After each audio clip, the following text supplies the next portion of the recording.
students, welcome to Effortless Physics. My name is Monica Agarwal. आज हम कुछ differences discuss करने वाले हैं. ये दो मार्क्स के आपको एग्जाम में आ सकते हैं और ये बहुत ही स्कोरिंग होते हैं. इसमें आपके मार्क्स नहीं जाने चाहिए.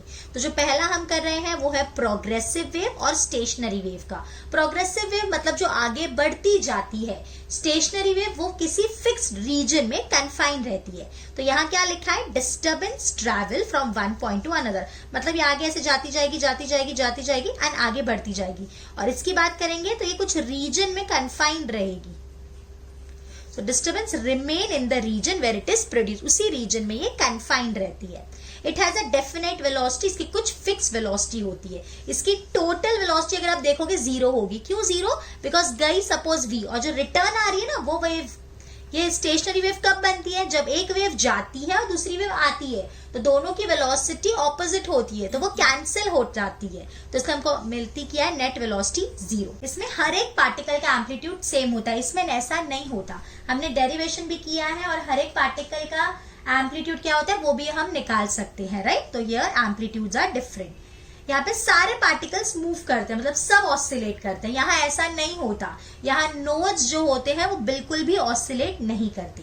यहाँ एनर्जी ट्रांसफर होती है और यहाँ एनर्जी ट्रांसफर नहीं होती. So this is the difference. इसमें से आप कोई भी 4 पॉइंट्स लिख सकते हैं 2 मार्क्स के लिए.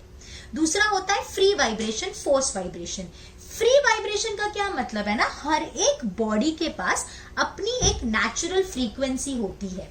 तो अगर अपन किसी भी बॉडी को एक बार, जैसे अगर अपन झूले की बात करें तो ये हमारा स्विंग है, इसको अगर हमने एक बार फोर्स लगाया और छोड़ दिया तो वो अपनी नेचुरल फ्रीक्वेंसी से ऑसिलेट करेगा.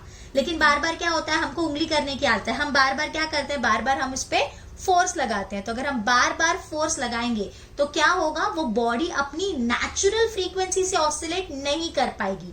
वो किसी फोर्स फ्रीक्वेंसी से ऑसिलेट करेगी. तो उसको हम बोलते हैं फोर्स वाइब्रेशन. फ्री वाइब्रेशन मतलब एक बार लगाओ और छोड़ दो. Let it moves on it own.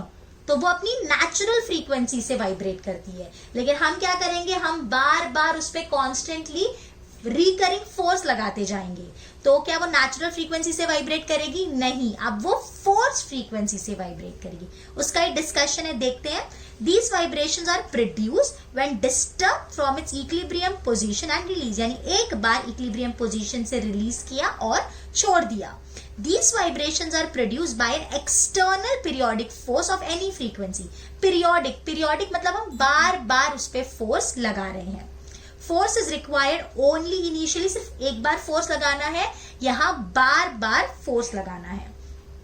Frequency depends on natural frequency मतलब जो बॉडी की खुद की फ्रीक्वेंसी होगी उस पर डिपेंड करता है. यहाँ पे the frequency depends on the external frequency. यानी हमने जो फ्रीक्वेंसी लगाई है ये उस पर डिपेंड करेगा. यहाँ क्या होगा? धीरे धीरे इसका एम्पलीट्यूड कम होते जाएगा. ऑब्वियसली ना, हमने फोर्स लगा के छोड़ दिया तो क्या होता है? धीरे धीरे कुछ देर बाद ये इंस्टेंट रुक जाएगा. यहाँ ऐसा नहीं है. जितनी देर आप फोर्स लगाते जाओगे उतनी देर तक इसका एम्पलीट्यूड रहेगा. So amplitude remain constant as long as the external force acts on it. So now the next difference is between the overtones and harmonic. Overtones और हार्मोनिक आई एम श्योर अभी आपको almost clear हो गया होगा because हमने already इसके ऊपर तीन डेरिवेशंस जो किए. हमारा स्ट्रिंग वाला, एक क्लोज पाइप का, एक ओपन पाइप का. तो उसमें मैंने आपको बताया है कि ओवरटोन्स क्या होते हैं और हार्मोनिक्स क्या होते हैं. तो ये उसी के ऊपर है. आपको याद होगा जो फंडामेंटल फ्रीक्वेंसी होती थी वही हमारी क्या होती थी? वही हमारी फर्स्ट फ्रीक्वेंसी होती थी. राइट? उसी को अपन बोलते थे हार्मोनिक. यानी फंडामेंटल फ्रीक्वेंसी को अपन फर्स्ट हार्मोनिक बोलेंगे. उसके बाद उसके जो मल्टीपल्स होते थे मतलब फंडामेंटल फ्रीक्वेंसी अगर n है तो वो हमारी फर्स्ट हार्मोनिक हो गई. 2n को अपन बोलेंगे सेकंड हार्मोनिक, 3n को बोलेंगे थर्ड हार्मोनिक, 4n को बोलेंगे फोर्थ हार्मोनिक. राइट? और ओवरटोन्स क्या होते थे? ओवरटोन्स वो होते थे फंडामेंटल फ्रीक्वेंसी जो अपर फ्रीक्वेंसी हमारा जो भी स्ट्रिंग होगा या क्लोज पाइप होगा या ओपन पाइप होगा उसको जो पसंद होगा फंडामेंटल से ऊपर, उसको ओवरटोन बोलेंगे. Right? So what is first overtone? Is the next higher frequency of vibration.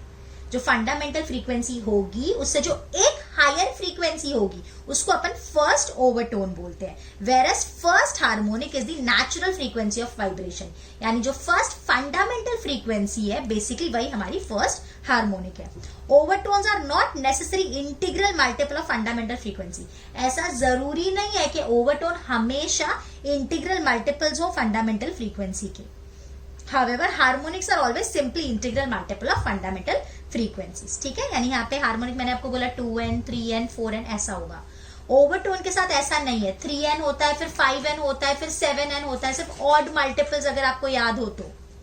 उसके बाद next, all overtones are always present in the vibration. कोई भी वाइब्रेशन हो उसमें सारे ओवरटोन्स प्रेजेंट होंगे, लेकिन वाइब्रेशंस में सारे हार्मोनिक्स प्रेजेंट हो ऐसा जरूरी नहीं है। ये आप लोग को मैंने डिस्कस किया है इन अ क्लोज्ड पाइप, राइट, उसमें सारे हार्मोनिक्स प्रेजेंट नहीं थी। तो ये डिफरेंस है, 3 डिफरेंस आपको याद करना है and then you have to write. Okay, so that's it in this video. Thank you.